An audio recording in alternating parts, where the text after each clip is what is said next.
Ready to move in premium triplex villas at Kollur APR Projects. ప్రపంచ యాత్రికుడు Anvesh Cambodia దేశాన్ని తన ఛానల్లో చూపిస్తే మనం తెగ సంబరపడ్డాం. కానీ అక్కడ మన ఇండియన్స్ 5,000 మంది బానిసలుగా బతుకుతున్నారని మీకు తెలుసా?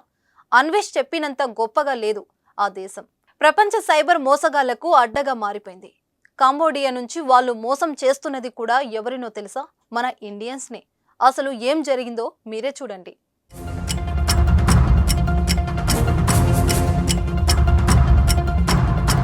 కంబోడియాలో సైబర్ బానిసలు, బాధితులు 5,000 మంది భారతీయులు. సైబర్ నేరాలు చేయటమే ఉద్యోగం. ఎదురు తిరిగితే కరెంటు షాక్. 6 నెలల్లో 500 కోట్ల దోపిడీ.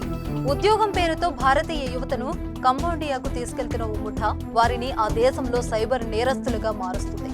కంబోడియాను అడ్డాగా మార్చుకున్న కొన్ని ముఠాలు ఉద్యోగం కోసం వచ్చిన భారతీయులను కూర్చోబెట్టి ఇండియాకు ఫోన్లు చేయించి ఇక్కడి ప్రజల్ని దోచుకుంటుంది.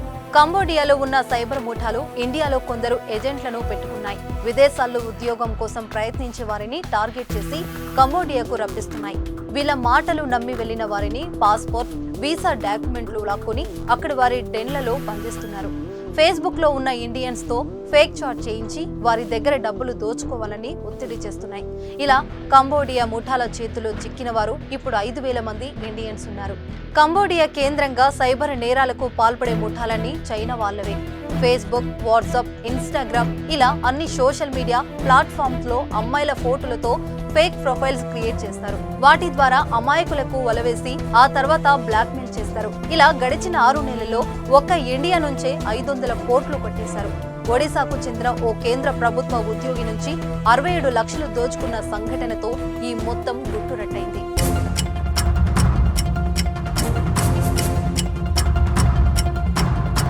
ఎంత ధైర్యం! మన దేశంలో మనుషులను బంధించి మన దేశస్తులను మోసం చేస్తుంటే ఏం చేస్తున్నారు? వాళ్ళను ఎదిరించే వాళ్ళే లేరా? అంటే అది కూడా జరిగింది. ఎవరైనా ఈ సైబర్ ముఠాలను ఎదిరించినా, వారిపైన ఫిర్యాదు చేసినా వాళ్ళకి ఇక నరకమే. ఉద్యోగంలో చేరిన రోజే పాస్పోర్ట్ లాగేసుకుంటారు. ఆ తర్వాత వాళ్ళ తడాకా చూపిస్తారు. భారతీయుల చేతనే భారతీయులను దోచేస్తారు. ఎవరైనా ఈ పని చేయబోమని ఎదిరిస్తే వాళ్ళు చచ్చినట్టే.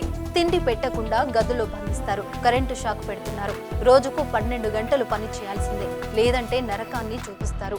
సైబర్ ముఠాలను చిక్కి బానిసలుగా మారిన వాళ్ళు తప్పించుకోవడానికి అవకాశమే లేకుండా పోయింది. కొంతమంది ఇండియన్ ఎంబసీని ఆశ్రయించినా ఫలితం లేదు. భారత ప్రభుత్వం ఒత్తిడితో ఓ 250 మంది బయటపడ్డారు. ఇంకా 5,000 మంది వరకు బాధితులు కంబోడియాలో ఇరుక్కున్నట్లు తెలుస్తుంది.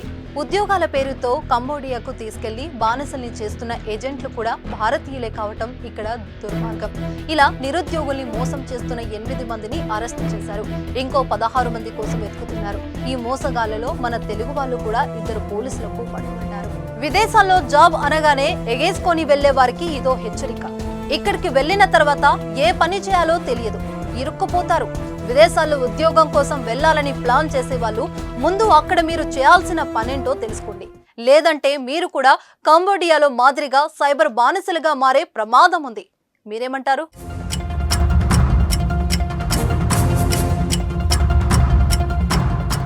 సుమన్ టీవీలో మీ పర్సనల్ అండ్ బిజినెస్ ప్రమోషన్స్ కోసం కింది నెంబర్కి కాంటాక్ట్ చేయండి.